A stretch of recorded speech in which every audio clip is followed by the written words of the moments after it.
నిరుద్యోగుల పక్షాన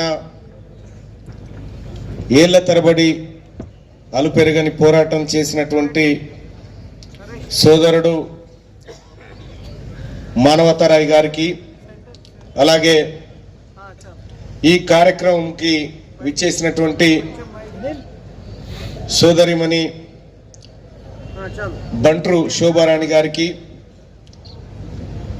బెల్లయ్య నాయక్ గారికి, సోదరి సరిత గారికి, హర్షవర్ధన్ రెడ్డి గారికి, గిరిజన శక్తి నాయకుడు శరత్ నాయక్ గారికి, భీమరావు నాయక్ గారికి, బోనాల నగేష్ గారికి, రెడ్డి శ్రీనివాస్ ముదిరాజ్ గారికి, ప్రొఫెసర్ నాగేశ్వరరావు గారికి, అలాగే సైదిరెడ్డి గారికి, సోదరుడు సుధాకర్ గారికి, బైరు నాగరాజ్ గౌడ్ గారికి, అలాగే ఇక్కడికి విచ్చేసినటువంటి ఎన్ఎస్యుఐ రాష్ట్ర అధ్యక్షుడు వెంకటస్వామి గారికి, మిగతా సోదరులు, పత్రికా ప్రతినిధులు, అలాగే ఏపూరి సోమన్న గారికి అందరికి కూడా పేరు పేరున నమస్కారం తెలియజేస్తా ఉన్నా. సో చాలాసేపటి నుంచి చాలా 10-15 ఇచ్చినారు అప్లికేషన్స్ దాదాపుగా. అంటే గతంలో ఇప్పట్లో ఈ రెండిట్లలో ఉన్నటువంటి తేడాను ఒకసారి చూస్తే, ఒక రాష్ట్ర ప్రభుత్వానికి సంబంధించినటువంటి నేను, మా సోదరి శోభారాణి గారు, అలాగే ఇంకా కొంతమంది నాయకత్వం ఇక్కడ కూర్చుంటే, ఒక అప్లికేషన్ ఎవరికి ఇస్తారంటే సమస్య వాళ్ళ ద్వారా పరిష్కారం అవుతుంది అనేటువంటి ఆలోచన ఉన్న వాళ్ళకు మాత్రమే, అటువంటి వాళ్ళకు మాత్రమే వినతి పత్రాలు కానీ ఇంకొకటి కానీ ఇచ్చేటువంటి పరిస్థితి ఉంది. అందుకోసమే నేను ఇది మీరు ఇచ్చినటువంటి వినతి పత్రాలు అనేకమైనటువంటి సమస్యలను దాంట్లో పేర్కొన్నారు. ఈ సమస్యల పరిష్కారానికి కాంగ్రెస్ ప్రభుత్వమే ఖచ్చితంగా వేదిక అవుతుంది అనేటువంటి బలమైన విశ్వాసంతో ఇవి మాకు అందజేసినందుకు ముందుగా మీ అందరికి కూడా ధన్యవాదాలు తెలియజేసుకుంటా ఉన్నాం. ఇక సరిగా కేసీఆర్ గారు ఆయన ప్రభుత్వం అంటే అయిపోయింది, అది అయిపోయిన దాని గురించి పెద్దగా మాట్లాడాల్సిన పని కూడా లేదు. సో ఇప్పుడున్నటువంటి పరిస్థితుల్లో తెలంగాణ రాష్ట్రంలో కాంగ్రెస్ పార్టీ అధికారంలోకి వచ్చిన ఏడాది కాలంలోనే 55,143 ఉద్యోగాలను భర్తీ చేసింది అనేటువంటి మాటను మా నాయకత్వం కొద్దిగా ఎందుకు బలంగా చెప్పలేకపోతుంది. నోటిఫికేషన్లు వాళ్ళు వేసిరు, ఇది వేసిరని బలంగా చెప్పలేకపోతా ఉంది. నేను మా సోదరులకు కూడా చెప్తా ఉన్నా, ఇప్పుడు బీఆర్ఎస్ పార్టీ వాళ్ళు ఇంకొకరు నోటిఫికేషన్లు మేము వేసినాం కదండి, అవి అన్ని మా ఖాతాలో జమ చేయాలని చెప్తా ఉన్నారు. ఎస్, 7 లక్షల కోట్ల అప్పు మీరే చేసిరు, మీ ఖాతాలని జమ చేస్తాం. అది కూడా అవి మాత్రం కాంగ్రెస్ పార్టీ ప్రభుత్వం మీద రుద్ది గత నోటిఫికేషన్లకు మేము బాధ్యులమని చెప్పుకునేటువంటి వాళ్ళ దౌర్భాగ్య పరిస్థితిని చూస్తే ఇక అంతకు మించిన భావదరిద్రం ఏముంటుంది చెప్పండి. ప్రభుత్వం అనేది కంటిన్యూస్ ప్రాసెస్. అది ఈ గత ప్రభుత్వం వదిలిపెట్టినటువంటి అంశాలను ఈ ప్రభుత్వం క్యారీ ఫార్వర్డ్ చేస్తూ ఉంటుంది. ప్రజలకు ఏది మంచో చేసుకుంటూ పోతూ ఉంటుంది. సరే, మాకు దురదృష్టవశాత్తు ఈ రాష్ట్ర ప్రభుత్వానికి బీఆర్ఎస్ పార్టీ ప్రభుత్వం వదిలిపెట్టింది ఏమున్నాయంటే అప్పులు, ఆత్మహత్యలు, నిరుద్యోగుల ఆర్తనాదాలు మాత్రం మాకు వదిలిపెట్టిపోయింది. తెలంగాణ రాష్ట్రం కోసం ఇదే వేదిక మీద నుంచి నేను అనేక సార్లు మీడియా ప్రతినిధిగా వచ్చినటువంటి పరిస్థితులు ఇక్కడికి ఉండే. అప్పుడు సోదరులంతా తెలంగాణ రాష్ట్రం కోసం ఈ వేదిక నుంచి గర్జిస్తున్నటువంటి సమయం, ఏ అంశాలైతే మీకు కావాలనుకున్నారో అవన్నిటినీ గడిచిన 10 ఏళ్లుగా బీఆర్ఎస్ ప్రభుత్వం పూర్తిగా విస్మరించి ఇవాళ లక్షల కోట్ల రూపాయల అప్పును ఈ భవిష్యత్ తరాల నెత్తి మీద పెట్టిపోయింది. ఇలా స్వామివారు పాపం స్వామి మాలేసుకున్నటువంటి సోదరులు 40 రోజుల 23 ఏదో మోస్తారు, కానీ ఈ 400 ఏళ్ళైనా ఈ కేసీఆర్ మన మీద పెట్టిన ముడిపోయే పరిస్థితి కనిపిస్తలేదు. లక్షల కోట్ల రూపాయల అప్పులు తెలంగాణ రాష్ట్ర గత పాలకుడు ఇవాళ ఉద్యోగాలు భర్తీ చేసే విషయంలో కానీ, నిరుద్యోగులను సంతృప్తి చెందే విషయంలో ఏవైతే చర్యలు తీసుకోవాలో ఆ విషయంలో కానీ పూర్తిగా విఫలమైతేనే కదా ఈ ఉస్మానియా యూనివర్సిటీ, ఈ నిరుద్యోగ యువత అందరూ కూడా కేసీఆర్ గారు మీరు వద్దా, మీ పరిపాలన సరిపోయింది, మాకు మీ పట్ల నమ్మకం లేదు, మాకు కాంగ్రెస్ పార్టీ ప్రభుత్వం వస్తే తప్ప మాకు ఉద్యోగాలు రావని మీరు విశ్వసించినందుకు ఈ ఉస్మానియా గడ్డకు రాహుల్ గాంధీ గారి మాటను మన్నించి మాకు అవకాశం ఇచ్చినందుకు ఉస్మానియా గడ్డకు శిరస్సు వంచి నమస్కరిస్తా ఉన్నాం మీ అందరికి కూడా. ఎస్, నమ్మకం నిలబెట్టుకోవాల్సినటువంటి బాధ్యత మా మీద ఉంది. గడిచిన 10 ఏళ్లలో ఏ ఒక్క నాయకుడు కూడా అధికార పార్టీ నుంచి వచ్చి కృతజ్ఞత కాదు కదా, మానవతార అన్న మానవత్వం ఉన్నాడు కాబట్టి కృతజ్ఞత సభను పెట్టిండు. ఇది హెచ్చరిక సభను పెట్టినా కూడా వచ్చేటోని నేను. ఎందుకంటే బాధ్యత గల పదవి ఎక్కడి నుంచి వచ్చింది? మీరు పెట్టినటువంటి భిక్షం, అది మీరేసినటువంటి భిక్షం ద్వారా నాకు ఈ పదవి వచ్చింది తప్ప నాకు ఎవరో ప్రసాదించింది కాదు, మీరిచ్చిందే. కాబట్టి మీ సమస్యకు నేను బాధ్యత వహించాలి. కాబట్టి ఇక్కడికి వచ్చింది వచ్చినట్టుగా కలెక్ట్ చేసుకొని నాకు ఏవైతే అంశాలు ఇవాళ మా ప్రభుత్వం దృష్టికి తీసుకుపోమంటున్నారో సోదరులారా, మీరు ఇచ్చిన ప్రతి అంశం రేపు ఎల్లుండి చట్టసభలో మాట్లాడతా మీరు వినాల్సిందిగా మీ అందరినీ మీ ప్రతినిధిగా నేను మీ అందరికి హామీ ఇస్తా ఉన్నా. అలాగే ఇవే కాదు, జాబ్ క్యాలెండర్ ఏర్పాటు చేసి జాబ్ క్యాలెండర్ ద్వారా ఉద్యోగాలను భర్తీ చేయించేటువంటి కార్యక్రమం ఇవాళ తెలంగాణ రాష్ట్ర ప్రభుత్వం ప్రజాప్రభుత్వం తీసుకున్నది. సో వాటిని పూర్తి స్థాయిలో ఇంప్లిమెంట్ చేయించడం కోసం మీ సోదరుడు తీన్మార్ మల్లన్న అహర్నిశలు రేవంత్ రెడ్డి గారిని పక్కనే ఉండి ఇది గుర్తు చేస్తూనే ఉంటా అన్న విషయాన్ని మీ అందరికీ తెలియజేస్తా ఉన్న సోదరులారా. ఇక ఇవే కాదు, యూనివర్సిటీ అంటే కేవలం ఉద్యోగాలు అనేటువంటి అంశం మాత్రమే ఉండదు. ఇది మేధావి వర్గాన్ని ఉత్పత్తి చేసేటువంటి ఒక భారీ కర్మాగారం. ఇది ఇక్కడ మనం అర్థం చేసుకోవాల్సినటువంటి 2-3 విషయాలని కొద్దిసేపటి క్రితమే అమిత్ షా గారు రాజ్యసభలో మాట్లాడుతూ బాబాసాహెబ్ అంబేద్కర్ గారిని తీవ్రంగా అవమానించినటువంటి కొద్దిసేపటి క్రితమే ఆ ఘటన జరిగింది. ఆయన ఏమంటాడు, పదే పదే పదే అంబేద్కర్ అంబేద్కర్ అంబేద్కర్ అని మాట్లాడుతూ ఉంటారు.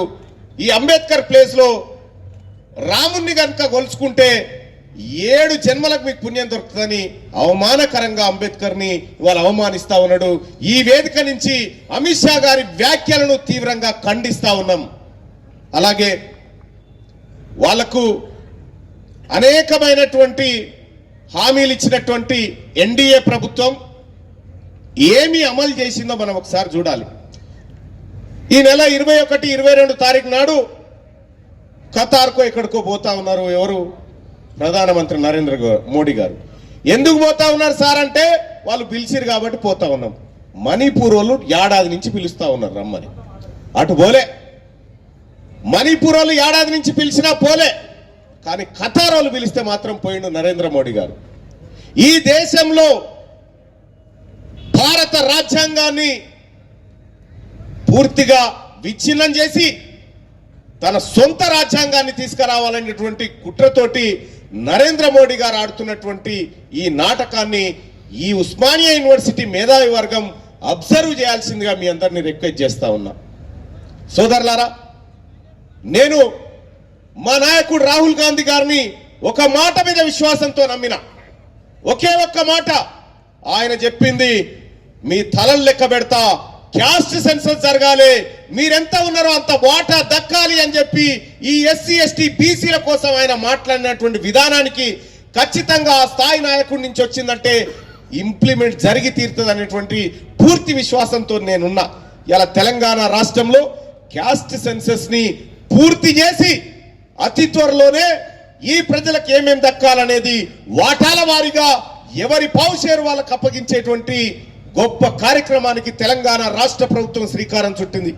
సోదరులారా, ఇక్కడ తీన్మార్ మల్లన్నగానే కాదు, ఈ రాష్ట్ర ప్రభుత్వం మనిషిగా వచ్చి చెప్తా ఉన్నా, ఈ రాష్ట్ర ప్రభుత్వం ఈ నిరుద్యోగులకు ఉద్యోగస్తులకు ఏ హామీలైతే ఇచ్చిందో ఆ హామీలకు నేను బాధ్యుణ్ణి, ఆ హామీలకు నేను బాధ్యుణ్ణి.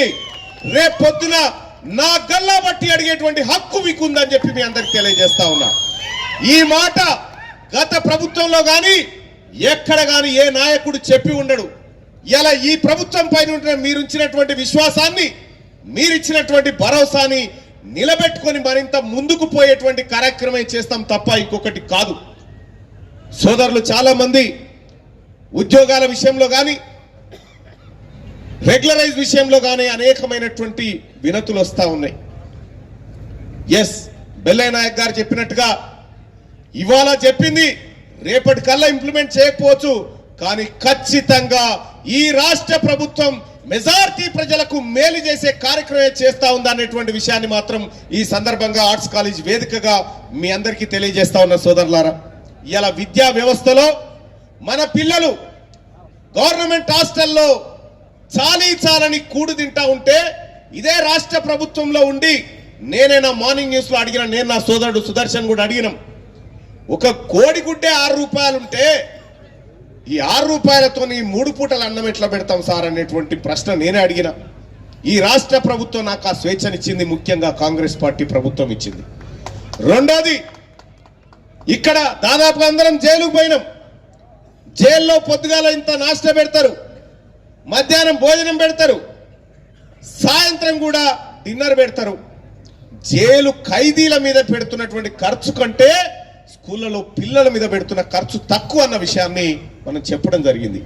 ఈ అన్ని అంశాలను ఓపెన్ గా అడుగుడు ద్వారా రాష్ట్ర ముఖ్యమంత్రి గారు చరిత్రలో లేనట్టుగా 200% అవి 40% కాస్మెటిక్ ఛార్జీలను, కాస్మెటిక్ ఛార్జీలను 200%, మెస్ ఛార్జీలను దాదాపు 40% పెంచి పిల్లలకు నాణ్యమైన ఆహారాన్ని ఇవ్వాలనేటువంటి కార్యక్రమాన్ని చేస్తా ఉంది.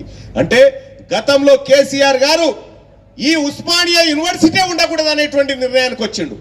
అసలు యూనివర్సిటీలే కనిపించకూడదు, యూనివర్సిటీలో విద్యార్థులు కనిపించకూడదు, ఎవరైనా ఉంటే వాళ్ళు మా దొడ్లో ఉండాలి, మా పార్టీలో ఉండాలనేటువంటి ఆలోచనతో ఉంటే ఇవాళ కాంగ్రెస్ పార్టీ ప్రభుత్వం మళ్ళీ విశ్వవిద్యాలయాలకు జీవం పోస్తూ ఇక్కడ ఒక్క ఉస్మానియానే కాదు అనేక విశ్వవిద్యాలయాల పరిస్థితిని కూడా రూపురేఖలను మార్చి, ఒకప్పుడు ఉస్మానియా విశ్వవిద్యాలయం ఎట్లుండే, ఒకప్పుడు కాకతీయ ఎట్లా ఉండే, ఆ స్థాయి స్టాండర్డ్ ను మెయింటైన్ చేయించడం కోసమే ఇటీవల కాలంలో వీసీలను కానీ అలాగే అనేక రకాల ఉద్యోగాలను భర్తీ చేస్తా ఉంది. సోదరులారా, కాంగ్రెస్ పార్టీ ప్రభుత్వం ఉద్యోగ అవకాశాలను పెంచినట్టే విద్యా అవకాశాలను కూడా మీ అందరికీ పెంచి భవిష్యత్ తరాలకు మంచి మానవ వనరులను అందజేయబోతా ఉందన్న విషయాన్ని మీకు తెలియజేస్తా ఉన్నా. ఎస్, తీన్మార్ మల్లన్న దాదాపు 10 సంవత్సరాల పాటు కొట్లాడి దాదాపు ఒక 80-82 కేసులు నా మీద పెట్టిండు. స్టిల్ ఇప్పటికి ఉన్నాయి కూడా. నేను కేసులకు భయపడలే సోదరులారా, నేను కేసులకు భయపడలే, కేసీఆర్కి అసలే భయపడలే. నేను భయపడ్డది వాళ్ళ దుర్మార్గమైన ఆలోచనకు భయపడ్డా. ఆ ఆలోచన కనుక ఇంప్లిమెంట్ అయితే ఈ రాష్ట్రం ఏమవుతుంది అనేటువంటి ఆలోచనకు భయపడి ఏదైతే అదవుతుందని చెప్పి ఒక్కడినై గొంతెత్తి మాట్లాడి ఇవాళ తెలంగాణ రాష్ట్రంలో ఒకరోజు నా ఆఫీస్ దగ్గర నుంచి నన్ను అక్రమంగా అరెస్ట్ చేయిస్తా ఉంటే ఆ రోజే చెప్పిన, నిన్ను కూడా ప్రగతి భవన్లకి గొర్ర బయటికి గుంజుకొస్తా అని చెప్పిన ఆ రోజు సాకారం చేసి చూపించినాం. సోదరులారా, ఈ కృతజ్ఞత సభకు ఇది కృతజ్ఞత కాదు, ఇది మాకు బాధ్యత. పేరుకు కృతజ్ఞత అని పెట్టినప్పటికి కూడా ఇంతటితో అయిపోలే. మీకు మాకు రుణం తీరింది, అయిపోయింది, ఇంక ఏం లేదనేటువంటి పరిస్థితి కాదు. ఈ రాష్ట్రంలో ఖాళీగా ఉన్నటువంటి ప్రతి ఉద్యోగాన్ని భర్తీ చేసి ఈ రాష్ట్రంలో పరిపాలనను గాడిలో పెట్టేటువంటి బాధ్యతతో మేము ఉన్నాం. ఇలా ఈ నిరుద్యోగ వర్గానికి వాస్తవానికి నిరుద్యోగ జేఏసీ అనేది బంద్ చేయి, ఉద్యోగాలు స్టార్ట్ అయినాయి. ఉద్యోగ జేఏసీ అని పెట్టుకోండి. ఎందుకంటే సోదరులారా, ఇంకెన్నేళ్ళు చేస్తూ పోరాటం చేసిన కాడికి చేసిరు. ప్రతి ఉద్యోగాన్ని భర్తీ చేస్తాం. మీరు పడ్డటువంటి బాధలు ఏవైతే ఇప్పుడు చాలా మంది ఇచ్చినారు. ఒక సోదరుడు స్కూల్ అసిస్టెంట్ ఉద్యోగాలను బీఈడీ అభ్యర్థులతోనే భర్తీ చేయాలనేటువంటి మాట చెప్తా ఉన్నారు. 12,000 విఆర్ఓ పోస్టులు డైరెక్ట్ రిక్రూట్మెంట్ ద్వారా భర్తీ చేయాలని ఒక సోదరుడు చెప్తా ఉన్నాడు. అలాగే జూనియర్ జేఎల్సీ సంబంధించినటువంటి అపాయింట్మెంట్ ఆర్డర్స్ లేట్ అవుతున్నాయని చెప్పి చెప్తా ఉన్నారు. అలాగే ప్రభుత్వ విద్యారంగ పరిరక్షణ సమితి వాళ్ళు బీఆర్ఎస్ ప్రభుత్వం కాంట్రాక్ట్ ఉద్యోగుల క్రమబద్ధీకరణకు సంబంధించి జీవో నెంబర్ 16 రాజ్యాంగ విరుద్ధం అని చెప్పి హైకోర్టు ఇటీవల కొట్టేసిందంటూ వారు ఒక అప్లికేషన్ ఇవ్వడం జరిగింది. అలాగే రెవెన్యూ డిపార్ట్మెంట్ లో గల డిప్యూటీ సర్వేయర్ పోస్టులు ఐటీఐ డిప్లొమా ఇంజనీరింగ్ సివిల్ అభ్యర్థులచే భర్తీ చేయాలని చెప్పి వాళ్ళు ఒక పిటిషన్ ఇవ్వడం జరిగింది మాకు. అలాగే డిప్యూటీ సర్వేయర్ల నియామకం ఏది బీటెక్ సివిల్ ఇంజనీరింగ్ చేసిన వాళ్ళతో భర్తీ చేయాలని చెప్తా ఉన్నారు. అలాగే non teaching contract employees association Osmania university వాళ్ళు మా దీర్ఘకాల సర్వీసును దృష్టిలో ఉంచుకొని ఇంటర్నల్ నోటిఫికేషన్ ద్వారా రెగ్యులరైజ్ చేయడం కోసం విజ్ఞప్తిని సమర్పించారు. అలాగే regarding to fill the vacancies of SC ST backlog teaching పోస్టులు ఇన్ ఉస్మానియా యూనివర్సిటీ అని చెప్పి చెప్తా ఉన్నారు. అవి 35 పోస్టులు ఖాళీగా ఉన్నాయి, వాటిని భర్తీ చేయాలని వాళ్ళు రిక్వెస్ట్ చేసినారు. అలాగే పిహెచ్డి ఫెలోషిప్ రావట్లేదు, ఎవరైతే ఉన్నారో వాళ్ళకి ఫెలోషిప్ రావడం లేదు, మెస్సు బిల్లులు రద్దు గురించి కూడా ఒకసారి చర్య తీసుకోమని చెప్పి వాళ్ళు చెప్పడం జరిగింది.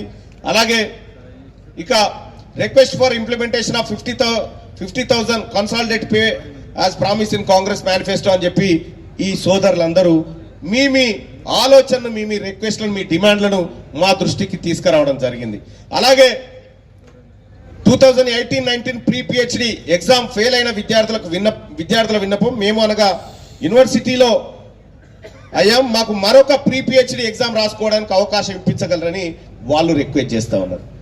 సోదరులారా, ఇవన్నీ మీరు రిక్వెస్ట్ కాదు, మీరు పెట్టాల్సింది డిమాండ్.